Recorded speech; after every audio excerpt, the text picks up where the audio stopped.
ମୋ କବିତାର ଶୀର୍ଷକ ଅନୁମତି ଦିଅ ମୁଁ ତୁମକୁ ଲେଖିବି। ତୁମକୁ ତୁମକୁ ପୂର୍ଣ୍ଣିମାର ଜହ୍ନ ମତେ ଅମାବାସ୍ୟାର ଅନ୍ଧାର ଦେଖିବି। ତୁମକୁ ପ୍ରେମର କୋଣାର୍କ ମତେ ଘୃଣାର ଭଗ୍ନ ଶିଖର ଦେଖିବି। ତୁମକୁ ବଡ଼ଦାଣ୍ଡର ଧୂଳି ମତେ ସ୍ୱର୍ଗଦ୍ୱାରର ପାଉଁଶ ଲେଖିବି। ତୁମକୁ ରାଜଧାନୀର କୋଳାହଳ ମତେ ଗାଁର ଆମ୍ବ ଟୁଟାମୂଳ ଲେଖିବି। ଅନୁମତି ଦିଅ ମୁଁ ତୁମକୁ ଲେଖିବି। ତୁମକୁ ଅଭିମାନର ପାହାଡ଼ ମତେ ସ୍ୱାଭିମାନର ପହଡ଼ ଲେଖିବି। ତୁମକୁ ହାଡ଼ ଭଙ୍ଗା ଶୀତ ଆଉ ମତେ ଫୁଙ୍ଗୁଳା ଦେହ ଲେଖିବି। ତୁମକୁ ଅବିଶ୍ୱାସର ଝଡ଼ ମତେ ଉଜୁଡ଼ା ନୀଡ଼ ଲେଖିବି। ତୁମକୁ ଦେହର ଉଷ୍ମତା ମତେ ଶୀତଳତା ଲେଖିବି।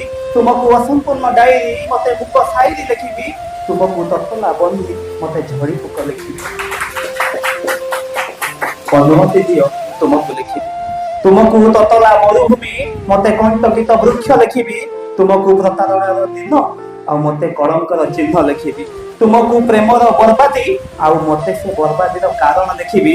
ତୁମକୁ ମନ୍ଦିର ଭିତରର ଦେବୀ ଆଉ ମତେ ମନ୍ଦିର ବେଢା ଭିକାରୀ ଲେଖିବି। ଆଉ ମତେ ମନ୍ଦିର ବେଢା ବାହାରର ଭିକାରୀ ଲେଖିବି।